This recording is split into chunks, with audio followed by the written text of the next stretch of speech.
সোমবার 12 মে 2025। ভারত পাকিস্তানের যুদ্ধবিরতির পর আলোচনায় সিন্ধু পানি চুক্তি। রূপান্তরের গুরুত্বপূর্ণ সন্ধিক্ষণে বাংলাদেশ, বলেছেন চীনের রাষ্ট্রদূত। আওয়ামী লীগের কার্যক্রম নিষিদ্ধে অন্তর্বর্তী সরকারের সিদ্ধান্তকে স্বাগত জানিয়েছে বিভিন্ন দল।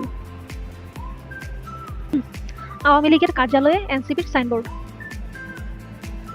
শেয়ারবাজারে ভালো কোম্পানি আনতে পদক্ষেপ নেওয়ার নির্দেশ। যেকোনো ব্যাংক ও আর্থিক প্রতিষ্ঠান সরকারি করা যাবে। পাকিস্তানে এক সপ্তাহে শেয়ার সূচক কমেছে 7,000 পয়েন্ট। বাণিজ্য মন্ত্রণালয় বলেছেন বাজার সিন্ডিকেট ভাঙতে কমিশন গঠনের উদ্যোগ। গাজায় ইসরায়েলি আগ্রাসন, 65,000 শিশু মৃত্যুর ঝুঁকিতে। গাজা উপত্যকার সব বেকারি 40 দিন ধরে বন্ধ। খাদ্য ও রুটির মতো খাবার থেকে বঞ্চিত হচ্ছেন বাসিন্দারা। সবচেয়ে দুর্ভোগে পড়েছে শিশুরা। ভারত পাকিস্তান দ্বন্দ্বে পারমাণবিক যুদ্ধের সংখ্যায় ট্রাম্প প্রশাসনের হস্তক্ষেপ।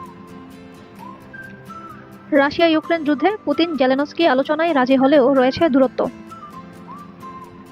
30 দিনের যুদ্ধবিরতির প্রস্তাবে নীরব পুতিন, জেলেনস্কি চান আলোচনার শুরুর আগে 30 দিনের যুদ্ধবিরতি। চীন যুক্তরাষ্ট্র বাণিজ্য চুক্তির আলোচনায় বড় অগ্রগতি, বললেন ট্রাম্প।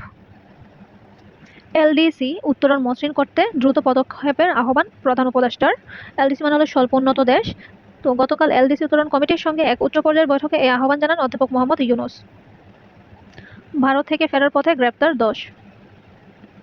সঠিক পরিকল্পনার ঘাটতি সবখানে।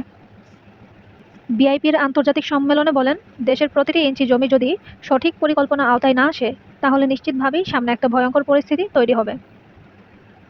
শাহবাগে আহতদের অবস্থান, 17 ঘণ্টা পর যান চলাচল